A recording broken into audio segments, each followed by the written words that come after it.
It's a very special edition of Locked On Twins. It's the Locked On Twins and Padres crossover with our good friend Javier Reyes of Locked On Padres, who you can see on the screen right now. We will get to him in just a second.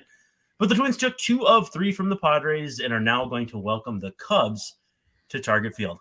How did the Twins manage to take down the Pods after losing Game 1 of the series? We'll answer all this and more in today's Locked On Twins Padres crossover. So sit back, buckle up, and get comfortable because Locked On Twins and Padres starts now. You are Locked On Padres, your daily San Diego Padres podcast. Part of the Locked On Podcast Network, your team every day.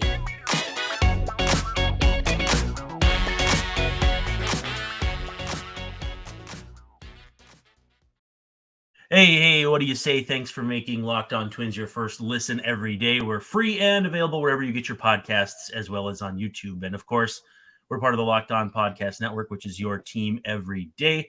We have a very special show for you, so we'll get through the housekeeping stuff real quickly. But there is we love to have you in the comments. I was meant to say that. Hang out in the comments on YouTube. We'll do our best to hang out with you. Come chat. We'll ask questions, answer questions. Also, too, second segment of the show is the bullpen when we're rolling solo. And if you want to have questions answered on that, hit us up on Twitter at Locked On Twins, at Brandon_Warne. Whatever it takes, DMs are open. And finally, don't forget to check out the Locked On Twins breathless post-game minutes. Right away after each game, we'll do some pregame ones too, but it's mostly going to be posts. Today's show is brought to you by Game Time, our friends over at Game Time. Download the Game Time app, create an account, and use the promo code LOCKEDONMLB for $20 off your first purchase. Last-minute tickets, lowest price guaranteed. And Twins play the Cubs in the series opener on Friday, Target Field, 7:10 p.m. Couple of surprising veteran starters in this one. Sonny Gray against Drew Smyly. Check out Smyly. He's a southpaw. So the Twins will probably have a little different lineup rolling, especially with Max Kepler coming out of the game early. So he may be taking a seat no matter what. Anyway, you can catch every pitch of the Twins hometown broadcast with Corey and Danny on SiriusXM on the SXM app. Just search Twins. Easy peasy. Let's dive right in. First of all, our friend Javier, how we doing? I'm doing fantastic, man. Despite my team's inadequacies. Look, they haven't been that bad. Maybe inadequacies is a strong word, but they've been frustrating as all heck, right? They're not the worst team in baseball, but given all the hype and everything, really rough. And this series ends not just with game 2, but also with game 3, just kind of the same old. Runners in scoring position has kind of been the name of the Padres issues thus far. And that's not to take away from your squad. I like the Twins. Oh, for sure. Yeah, for sure. So this was the first time I pulled up numbers. This is the first time that the Padres had played at Target Field since, I think it was 2017. There was a 2-game series, and the Twins won one of the games 16-0. And then they also won the other one 3-1. So a 19-1 aggregate. We'll talk about those games in a little bit here. But I do want to ask you, just initially, what are your impressions of the series? Because 3 very competitive games, 6-1, 4-3, 5-3. So no blowouts. The first one got away from the Twins a little bit after they tied it up, and especially too in the bullpen with their bigger guys. And that's kind of been a struggle of late. Griffin Jax has been embattled a little bit, and that was kind of the evidence of that there. But Michael Wacha does a pretty good job keeping the Twins off balance. All things told, though. Impressions of the series for you? In general, I would say that's a good point you raised, that every game was competitive. And even despite the 6-1 loss for the Twins, at least, and win for the Padres, that was because of a 9th inning home run from Manny Machado. So the game up until then, it was a 3-1 game. That's not entirely crazy. And as evidenced by the following night, Josh Hader is not immortal, right? He will have some mistakes every now and then. But I think in general, it's certainly not a series that for Padres fans and myself, it's not a series that by itself drives you insane.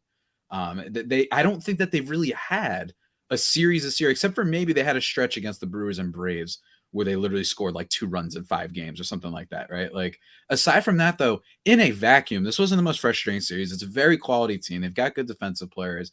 You've got Bucks, and you've apparently got someone robbing Manny Machado of all of his hits in game 3 of this game, of this series. So, look, it's a competitive team, but at some point, with all the hype, with all the talent, with all the payroll, and with just all the overall momentum heading into the season, you can't just make the excuse of, oh, well, it was a good team, so we shouldn't feel bad. It's like, no, like, you have to beat teams like this. You have to show up. And more, it feels like the Padres are just a solid team that can certainly make some noise in the playoffs. I'm not afraid of the playoffs, as evidenced by the Phillies last year. They weren't necessarily the most amazing regular season team, and they went super far. Same thing goes for the Padres last year, too. So that's not an issue, but just in terms of that whole dethroning the Dodgers from winning the NL West, it's looking increasingly unlikely, considering how much they've underperformed so far. Well, and the Dodgers coming up next. How much solace, if any, do you take in the fact that the Dodgers, especially offensively, I think they have one of the worst team batting averages through 30-some or whatever, 40 games in franchise history. In fact, I actually did the notes for is it S? No, it's not SNY. Whatever their network is out in LA. And they had one of the lowest batting averages for the team out of the gates. So I mean, do you take any solace in the fact that the Dodgers aren't running away with it, or are you more like, yeah, their offense has not been good and they're still leading the division and they're still a number of games over 500? Where do you stand on the Dodgers right now? The Dodgers certainly look like they're not invincible. I will give that much. This is still a very quality team. They're still doing the classic Dodger thing, which is getting a lot of production out of players you might not have heard of, or players that seem to be washed up. In the case of someone like Jason Hayward, and then James Outman and Miguel Vargas have been really like potentially rookie of the year candidates on that team.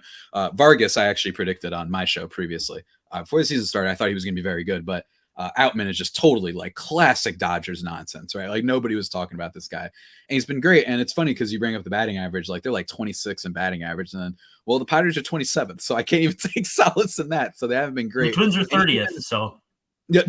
And hey, maybe that tells you sometimes batting average doesn't tell the full story, especially in the regular season. Yeah. I know that the Dodgers have still scored some runs. They've hit some home runs. The Padres were on the negative side of that with the Mookie Betts home run that tied the Sunday night game. I don't know. I just think that the only solace you can take is that the Dodgers are certainly not looking unstoppable the way that they have previously. Part of me, being the cynical, just pile of trash that I am, makes me think that maybe it's actually a great thing that the Dodgers aren't this regular season behemoth, because they seemingly have choked every single year in the playoffs that they have been a regular season behemoth. So maybe the lack of expectations is actually going to be good for them. I hope not. But I don't know. I mean, it's gonna be a fun series. It's always a fun series between the Padres and Dodgers, especially the past few years. But yeah, it's just been, you'd think that a lineup that starts with Tatis and Machado and Soto and Bogarts, that they would be able to maybe not be the worst team with runners in scoring position in baseball. I don't think that's that crazy of an ask, but unfortunately that's where we are. Yeah, and it's a fun rivalry series. I mean, it's obviously not Giants and Dodgers, but it's the same way as saying that Twins White Sox isn't exactly, Yankees Red Sox. It's just you can only really have a rivalry with the teams you face. Impressions of Target Field, because this was only, I believe, this final game was the 10th all time for the Padres at Target Field. 2-8 at Target Field, so it's been a house of horrors to say the least. But any impressions of the ballpark, just from your vantage point? I will say, first of all, I do like Target Field. Being on the East Coast, I've seen plenty of Yankees games there. I'm a fan. Not to bring up the team that seems to have slayed you guys too many times. The Twins won the season series this year 4-3. So they did. I was really happy. I was like, great. Yeah. I root for the Twins. I like their players. But firstly, I will say I love that we actually just get to play every team. Congratulations to Major League Baseball figuring out that over the course of 5 months of games every day, maybe you should make it that everybody plays each other at least once. I mean, it's just brilliant on their part to figure that out. But I enjoyed it. I enjoyed seeing the ballpark. I thought it was great. I've always liked the Twins Target Field. I always think it's been a pretty cool ballpark. I like the kind of the right field, like kind of stands and bleachers or whatever you want to call it. I always love that look. It's one of my favorite things. Yeah, the overhang. Thank you. Looks really great. Yeah, looks really great, and I imagine it's a fun place to sit. Unfortunately, it might have robbed maybe Mr. Manny Machado in this last game. According to StatCast, he hit a ball. It was a double, but 24 out of 30 ballparks, it would have been a home run. Not complaining, just pointing it up for people at home that hopefully Machado is at least getting it going a little bit, on top of the fact that he got a hit robbed from him. He might have had like a monster game, if not for that center fielder of yours. Well, was he the one with the diving catch, Nick Gordon? Because Michael A. Taylor had a couple nice plays too. I think both of them had a diving catch to take away from. Well, Machado. And to be fair, Joey Gallo had a home run taken away from that limestone too. Mm-hmm. So absolutely, fair is fair. Let's talk about Game Time for a second. One of our very fun sponsors. If you're ever looking for tickets, I don't know about you, Javier. I stress out about concerts and all kinds of fun stuff. And this is the place to find them last minute. You just download the app, or you can go to gametime.co, not .com. Make sure you go to gametime.co, and you can get last minute tickets. Best prices anywhere. You get a great deal. I am going to a podcast this summer called Small Town Murder. And other than sport events, you can get all kinds of stuff. It's not strictly sports. I know we're talking about sports and all that stuff. I don't know what you do outside of baseball, but again, concerts, everything. You can do it. You can get the tickets without the stress at Game Time. Just download the app. Super simple. Create an account. Use the code LOCKEDONMLB. Get $20 off your first purchase. Terms apply. Again, create an account. Redeem the code LOCKEDONMLB. Get $20 off. Download Game Time today. Last minute tickets. Lowest price guaranteed. Now, as we move into the bullpen, I name these segments. I have the opener, the bullpen, and the seventh inning stretch. It's pet names. It's just kind of fun, kind of chintzy.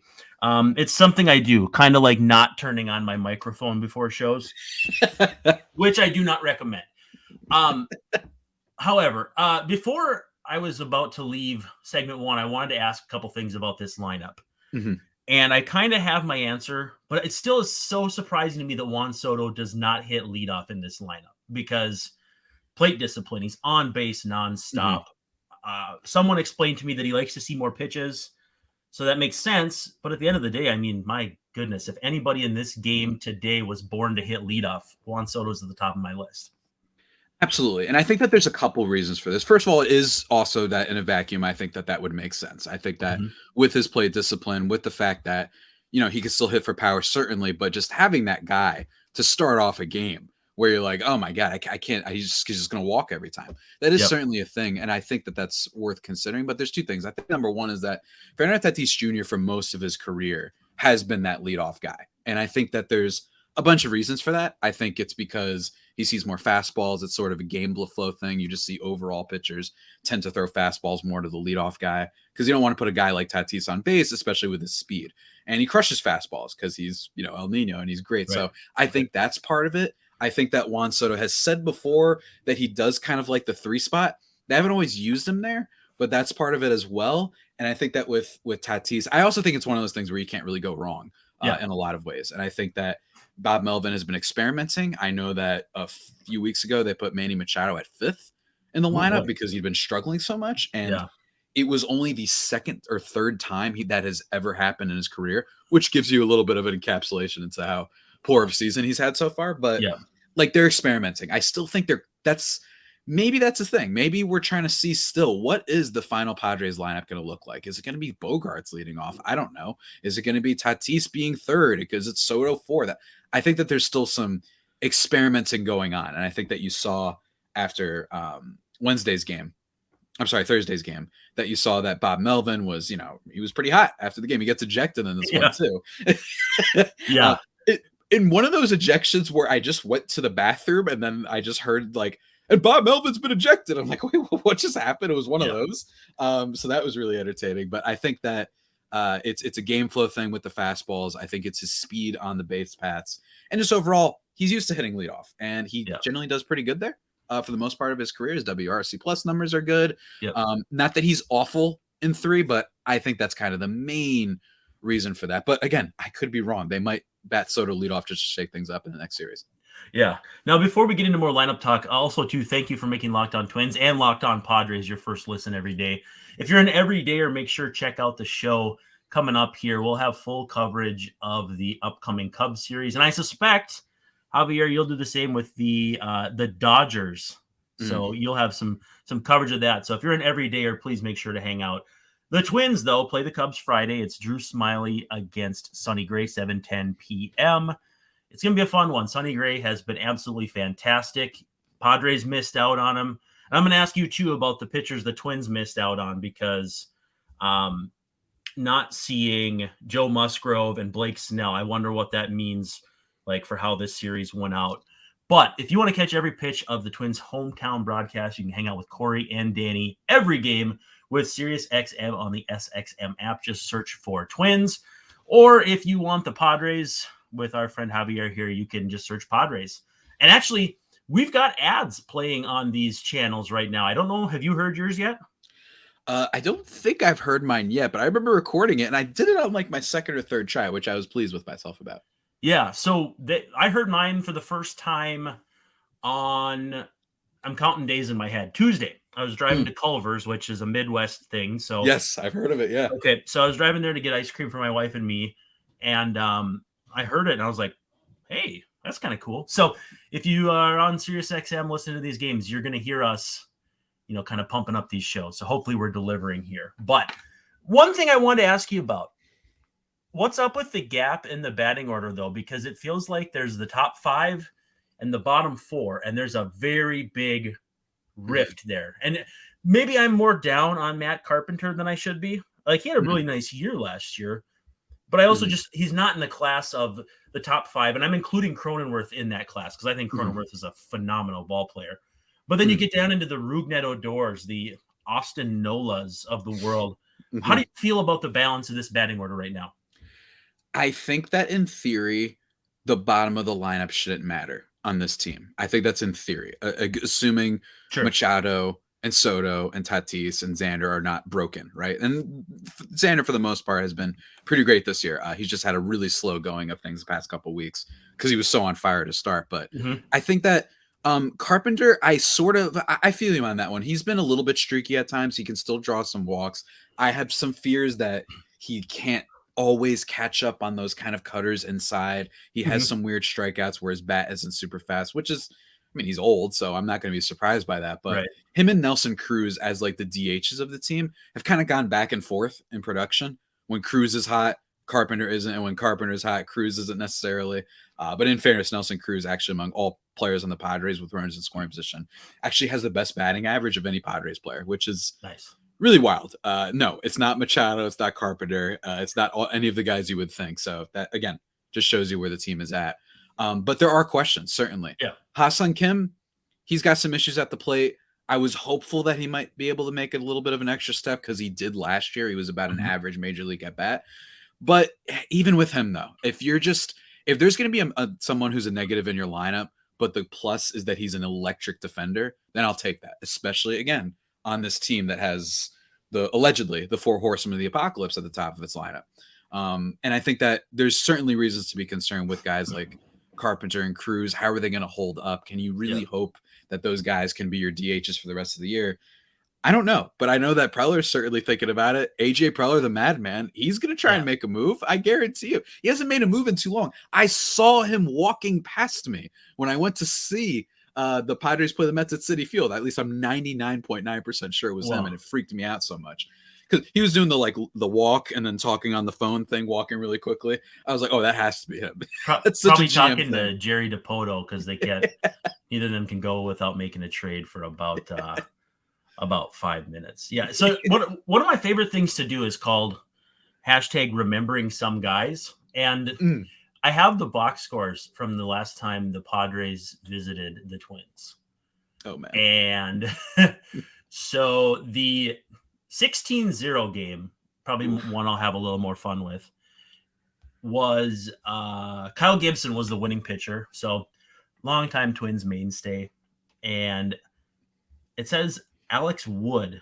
No, sorry, T Wood. So it must be Travis Wood. Yeah, Travis Wood was the losing pitcher. This This is how it was for the Padres, though. I don't even know if I know these guys. Jay Valdez, C. Mazzoni, I think is Corey Mazzoni, and then K. McGrath. So not exactly remembering a lot of these guys. Meanwhile, the Twins had Kyle Gibson, Glenn Perkins, Michael Tonkin, and Gabriel Moya. But yeah, these things happen when you have a 16-1 win. But I'm just going to read you the lineup for the Padres that day just to see if you remember some guys. Yeah, I'll remember some. Leading off in center was Manuel Margot. Mm-hmm. Carlos Asuaje at second base. A friend of mine, Josh Kuznick, is or was his agent. Oh my gosh. Jan Hervis Solarte. Solarte is a good one. Former Twins That's prospect. a gem. I love Solarte. Yeah, he was a DH. Will Myers at first. Corey Spangenberger. That's a guy I haven't thought about in a while. Yeah. Third. Mm-hmm. Jabari Blash playing right field. Eric Ibar at short. Matt Caesar in left. Scissor. I think it's Caesar, but I'm not sure. Yeah, I'm not totally sure, but yeah. Mm-hmm. And then Austin Hedges caught. I remember you guys had pretty high hopes for him. I'll just run down the Twins because there's Twins fans listening too. But it's Dozier, Mauer, Polanco. Polanco still plays for the Twins. Escobar, Buxton. We saw plenty of Buxton. Rosario, Grossman, Castro, and then good old A-Ray Adrianza, who is a role player with the Braves right now. So the 3-1 game, this one's going to be a little less painful because Dinelson Lamet. Did I say that right? Dinelson Lamet? Yes, but oh man, that name. What might have been? Harms me. You know what's the WWE guy? Vince McMahon. You know that he was special meme? That's how I feel about Dinelson Lamet. Yes, I do know that. That's how I feel about Dinelson Lamet. Every time I think about him, that 2020 season, and even little parts of 2018, just it makes me sad that he just got completely wrecked by injuries. So this is actually kind of a who's who of relievers. Buddy Bauman, probably don't really remember that much, but Craig Stamen, Kirby Yates, Brad Hand, who's a Minnesota native, I might add, and then Phil Maton took the loss. I believe he gave up a homer. Yeah, he gave up a homer to Eddie Rosario it was a walk-off homer in the 10th. That's how it happened. And Irvin Santana pitched for the Twins that day. So, yeah, just kind of fun to go take a walk down memory lane. At least fun for me because the Twins are, like I said, 8-2 at Target Field against the Padres and won that series by a combined 19-1. Let's talk about your Padres, though. 19-19 after this one. Mm-hmm. And this is kind of a softball question, but is it fair to say you expected more out of these guys? Yeah, that was that was like a lob, the lob, the jam. I will say one thing. You doing that flashback really was a nice reminder. I think a lot of Padres fans are going to be happy. Just a reminder that like the best and most exciting, oh my gosh, what if we have something player was like Jan Hervis Solarte back when we were arguing about Austin Hedges at catcher. Not that our catcher situation is all that great right now either. Still. And you forgot Franimal. Don't forget Franmil Reyes. He was on that team too. Just got DFA'd, I think. Yeah. And I feel the bad. Royals actually released him today. Yeah. Hunter Renfroe. At the time, if you caught the right game, he looked like the best baseball player to ever play the game. Well, because he's a dead ringer for Mike Trout, so it's probably a body double. Yeah, exactly. And now they're on the same team. Yeah, he's still a quality player. Like he's gotten a little bit better at defense, so he's fine. Yeah. And then of course the first baseman who was the beginning, in fairness, of the Padres actually going out and spending money. It didn't work out with him with Mr. Hosmer, but I expected more. And I think that my vibe heading into sports is I'm always just going to be. I mean, I'm a fan of just the biggest heartaches in sports. I mean, so then you're a Minnesota sports fan at heart. Oh yeah, I mean, so you can relate, right? Like it's really tough. It's really tough, and with the Padres, being a Chris Paul fan, being a certain fan of a certain team that used to be from San Diego that I can't name in the NFL because the people will get mad at me, rightfully. But that team breaks me in half every single year. Although their NFL schedule release video was sick, I think anyone could admit that. Yeah, it was. It was. Let's talk about So Rare for just a second, then we'll come down the home stretch. It's a new sponsor, and the ambassadors are your very own Juan Soto and Julio Rodriguez. Can you imagine two cooler young players? I'm thinking maybe like Jazz Chisholm, and he's already got his endorsement with the other game that I don't think we can mention out loud. I'm not sure. But Yeah, to pick 2 young players, brand ambassadors, or whatever you want to call them. Very, very cool. And then this is basically, you get these cards and you compete against each other and you win really cool prizes. It's jerseys and tickets and all kinds of fun stuff, VIP experiences like meeting MLB stars. But you play games. There's twice weekly game weeks in 3 and 4 day cycles. At the end of the weeks, if you rank near or at the top of your leaderboard, that's how you can win. All depends on your competition and that sort of thing for what you will win. But go to sorare.com/locked-on. And that's spelled just like it sounds, SORARE. Just like how you would order your steak, sorare.com to draft your team. You get free player cards, set your lineup, and you start competing today to win epic rewards. You can also get scarce cards as your reward too. So the more you play, the better you do. And it's just kind of one of those fun games where, you may start neglecting important duties because it's pretty awesome. So sorare.com/locked-on. You can start playing today. Now, we're coming down the home stretch here. This is nice because I prepared a nice little script. I try to do that for every show. And it's a lot easier to talk to somebody than not talk to somebody. I'm sure you can you can attest. This is the start of my 3rd month with Locked On, 2nd time around. I was the initial Locked On Twins host before Nash. Really? Different. I did not know that. Yeah, it was a little different back 4 or 5 years ago, though. We'll just He's back. He said, "I got one more in me." Prodigal son back. And so, I'm getting into my 3rd month. I'm starting to figure out the ropes, but still, man, 30 minutes every day by yourself can be difficult. And I should probably not say that without full context. We got Twins Cubs tomorrow, 7:10 p.m. It's going to be a sunny day against Drew Smiley. And, catch every pitch. Hometown broadcast with Corey and Danny. Danny Gladden. I don't know if you're familiar with him. Old-time NL player with the Giants back in the day, and then Twins World Series hero. But SiriusXM on the SXM app, you can find that. Just search Twins. Or if you want to catch the Padres broadcast because you're listening to the crossover here, just search Padres. I think I have the pitching matchup, Blake Snell and Dustin May for the opener in Chavez Ravine. So that should be a fun pitching matchup. We'll actually talk about that in just a second, but I want to make sure your folks hear who's tomorrow. And what time is that game at? It's probably 7 o'clock local time. I should check it out. I'm putting you on the spot. No, it's fine. It's at 10 o'clock Eastern time, so 7 o'clock for the Padres folks. Most people. Is that hard to stay up for in your experience, or not really? You look like a person younger than me, so I can't stay up like I used to, and I'm gonna have to because the Twins are going to play the Dodgers and the Angels here coming up. But I can't stay up like I used to. It depends. I go back and forth because I will say, hey, the rules making the games just a little bit faster. Very much appreciate that. It is very close though. It's close because there are some games I still remember a couple of years ago. And Padres fans will remember a game that went like 16 innings between the Padres and the Dodgers. It was a Wednesday or a Thursday. I can't remember which day. And the Padres, of course, end up losing. And it's funny because in that game, Tatis actually ties it after the Dodgers took the lead in like the 15th. So then we got to another inning. And I was like, look, that's awesome. And of course, Tatis tied it. But also, I am tired. And I don't know how much longer I'm going to last.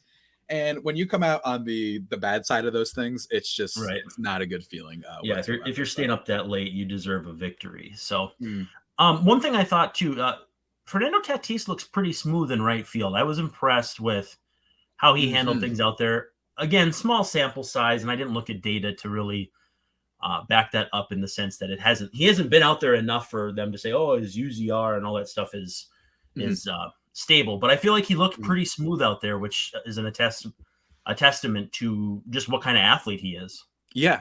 And that's the thing is everybody was like, oh, Tatis can play right field. I mean, look, he's super fast. He's got the athleticism. He's got the arm strength, and agreed. But I've always found judging outfield defense to be so funny because, Joey Gallo, a player that's on your team, you'd think that this hulking home run hitter would be like, oh, I bet he's not good in the outfield. He's actually great. He's really good. Historically over the course of his career. He's had some blips in there. The Yankees time wasn't all that great, but for the most part, he's a good defensive player. And guys who you think are speedy speedsters or whatever. Not always. So it can depend, but the peripherals so far have matched. He had a nice outfield assist actually in this series that went a little bit viral because he threw the ball 100 miles per hour to nail. I forgot who it was at home. Correa. It was Correa at home. So that was awesome. And it was one of the highlights of the series.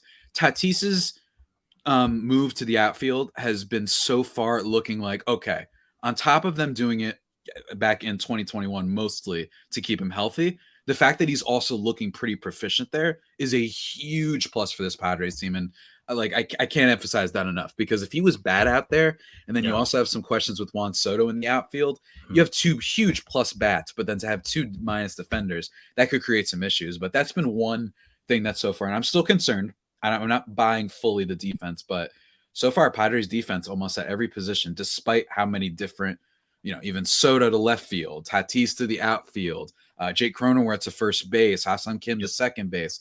For the most part, Padres defense has been really good. So that's the biggest, dare I say, overall plus of the team so far this year, is that they've been pretty great defensively. Two-pronged question. First of all, level of surprise that they landed Xander Bogaerts, easy for me to say. And then your early thoughts on him, because there was that blazing hot start. His numbers are still good, but for as hot as he was, you do have to slow down considerably to get where he is now. Obviously, the Red Sox missing him in some form or fashion always, because he's just, he was a mainstay there. And, they've let those guys, Mookie Betts go, Xander go. They gave Devers a ton of money, but even Benintendi, pretty good player that walked out of the door. It's not the old days in Boston anymore. And that's because Bogarts is with you guys. How surprised were you? And then too, how would you grade him early on? Great question. I think that with Bogarts, I was one of those people who's like, can't wait for the offseason. Michael Conforto is my top target, stuff like that, like those middle tier free agents. Because my thing was like, look, they just traded for Soto. I mean, they might try to extend the guy. Like, now you try and build the tertiary pieces. And the Padres laughed at me. They threw my podcast audio out and used it as like motivational music, maybe. And then they said, actually, we're signing Xander Bogaerts. And it was funny because you had those early rumors that were like, they tried to sign Trey Turner. They called Aaron Judge. And I was like, whoa, they are serious about spending in this team. And that's great to see. That's great to see. Even after all the moves, they're not satisfied. And there's so many teams in baseball that you see how they go really far. And then they're like, never mind. Your Tampa Bay Rays, your Milwaukee Brewers, right? Teams that have been good. And they kind of settle for that. And the Padres aren't. So that's really great. And like you said, I mean, he started off on fire. And I think that he's still going to be a good player. He's still one of the most consistent bats in the league, but he's hitting a little bit of a rough patch right now. I still think he looks okay. And the defense has been good, which is the other thing about him. Historically, not the best defender, but last year just seems to have figured something out. So really excited about that.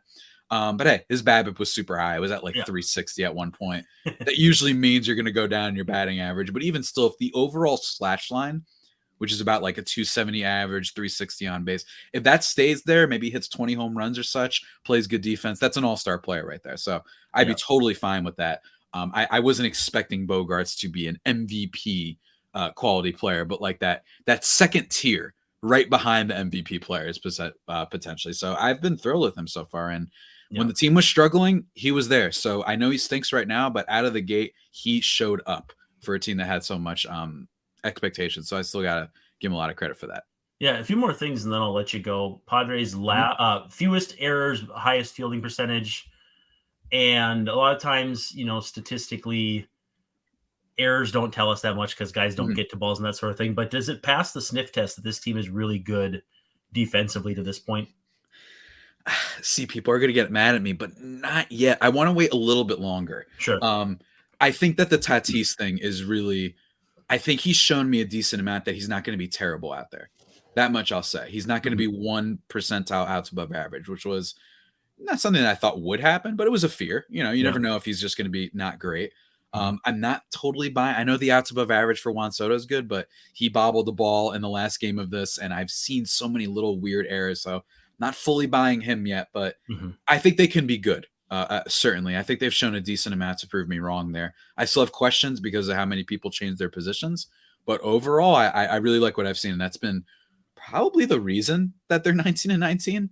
Just overall, they don't really excel in any category right now, whether it be starting pitching ERA or bullpen or runs scores, certainly not batting average, and certainly not runners in scoring position, but defense has kind of been their calling card, and that matters, particularly in the regular season, pro rates over the course of the season. So I've loved that. I think they can be pretty good. I do. I still have questions about Soto. That's probably my biggest red flag. What do we take from the Twins not having to face Joe Musgrove and Blake Snell? Obviously, Musgrove season getting off to a slow start, not in terms of necessarily pitching poorly, but just not healthy. I have him in my score sheet league, so that's how I know he wasn't pitching, because I was taking zeros there. But yeah, him and Snell, Twins missed those two guys. Is that a good thing for them? Is that just not really a big deal because it's early and those guys aren't who they need to be? Again, I know Musgrove has been iffy, but that's two really dang good pitchers. Yeah. With Musgrove, that's the funny thing about the Padres is when they got Musgrove back and they got Tatis back, it was like, okay, now we can judge the team, now that they got kind of really like the heart of the team, those two players from their respective sides. And Musgrove, his stats are a little bit inflated, got lit up in the Mexico City series because everybody did, apparently. So that was a part of it. But yeah, I mean, that's huge. He hasn't been amazing so far, but the steadiness of him, he's going to have a good stretch. He's not going to be a guy who finishes with an ERA, I don't think, below 2.5. Like, he's not going to be that kind of guy, but he'll flirt with aceness. And I do take into account that series against the Dodgers, prime time on ESPN, delivered a really great quality start. So that's what I think Musgrove is. I know the Mets fans are still, running their mouths a little bit, including SNY. I still got beef with the Mets fans, even though I literally, they're my second team. If the Padres lose, I would root for them because of Lindor. But I still got a little bit of beef there. But I don't know. I think overall, Musgrove will be fine. My biggest thing is just the depth and the runners in scoring position. I think that's the biggest red flags with the Padres so far. And I mean, come on. Can you hit better than the Royals? That'd be nice. Yeah. I don't think I'm asking for too much there. I really don't. You're not. Random question. Do you have any hope for Cole Hamels to be on this team at any point this season? I'm hoping he doesn't make an appearance, because that would suggest that somebody gets hurt. Your Michael Wacha, he's had trouble staying healthy through at times in his career. That's one that could pop up if something goes wrong. Seth Lugo, he's transitioning to a starting pitching role. Had a good outing against the Twins, actually. Yeah. So, if there's an injury there, or if maybe he just struggles and they have to put him back in the pen, hopefully they're not at that point, because the last time they were at that point was 2021, and they were bringing in Jake Arrieta and Vince Velasquez. Not trying to hate on those guys too much, especially with Arrieta. He had a great career, World Series champion, but at that time, he was just a name, and he was really bad and was kind of one of the faces of, wow, we have no depth on the team, that we're just kind of throwing darts and hoping that someone has the Holy Grail in their locker and that can return to their earlier form. So hopefully that's not the case. Even if there are some fans out there that would, just for nostalgia's sake, like to see him. I'm cool. Go look up the YouTube highlights. I'm good. I don't want to see Cole Hamels. I'm good. I'm good at all of that. How many thumbs up or thumbs down for the new rules? Game sped up, bigger bases, et cetera, et cetera. I'm all for it. Hey, I'm the person. Same. I thought I'd be 2 down. I'm actually 2 up. I was one of those people who was up for the zombie runner, and that actually ends up hurting the Padres in this series. I'm still for it, man. I just think that 162 games, I don't mind if 15 of them are different in some way, even if it's a little bit silly. I like silliness in sports sometimes. And, yes, it hurts because it was, especially against Hader, it was a, line right, barely fair ball that ends up being the scoring run. But my response to that is also, well, win the game before him. Yep. Oh, well, we're away. Yeah, that's the negative of being away sometimes. So there has to be home field and all these type of things. So it stinks, but I'm hoping that we'll get on the better side of those things, hopefully. Well, take good care of Nelly Cruz for us. I know Twins fans still think fondly of him. Coming up for you guys, it's Snell and Dustin May, Joe Musgrove and Julio Urias, Michael Wacha, and Tony Gonsolin. Should be a solid 3-gamer for you guys through the weekend. Anything we didn't touch base on, or anything you wanted to put out there? Not too much, man. Look, thank you for asking all the questions. I appreciate just taking the lead, Mr. Brandon Warne, a veteran of the Lockdown world. My first crossover where I drove the ship, which no icebergs yet, but I am in Minnesota, so keep that in mind. Love that, man. And honestly, I still like that Twins team. I think that division has been the subject of much slander. The AL ridicule. Ridicule is the AL mid. Yeah, the AL mid. Yeah. But hey, I still think that Twins team is fun. Congratulations on keeping Carlos Correa. I know he's been struggling a little bit at points this year, but hey, I think that team can make some noise too. All you got to do is make the playoffs. And Pablo Lopez has been good. You guys are responsible for the rare even trade. It's so rare. It never happens. It's always prospects for stars and this and that, and we'll see later. This was just great pitcher for great position player. I love that. I think that that's always really cute when it happens. Yeah, cute. Yeah, the Sonny Gray one turned out good too because Chase Petty has been really good for the Reds. It's always good to see good baseball trades because the Tyler Mahle one did not go quite like that. Anyway, you on Twitter at Locked On Padres? Is that? Yeah, at LO_Padres for the show account. And then Javi Peno, JAVIIPENO. If people are not watching on YouTube, you can catch him on Twitter. Also find us at Locked On Twins at Brandon_WARNE. And thanks again for making Locked On Twins and Locked On Padres your first listen every day. Again, every dayers come back. I will have a full preview of the upcoming Cubs series. Our friend Javier will talk to you about the Dodgers, and we'll have a lot of fun. Subscribe, give us a 5-star rating on whatever platform you are listening or watching on, and hang out in the comments section. I love to get questions from you. We'll hang out in the bullpen tomorrow, talk about these Cubbies who we haven't seen for a while. I got to cover a game at Wrigley, actually a series, and it was like 200 degrees. And there was a stretch where Williams Astudillo, Logan Morrison, and then someone else were in the outfield. So it was absolutely ridiculous. So the Twins and Cubs are always a fun series. But this is Brandon Warne signing off saying thank you so much. Thanks again to our friend Javier for hopping on the show. Don't forget to stop by tomorrow. This is Locked On Twins, part of the Locked On Podcast Network.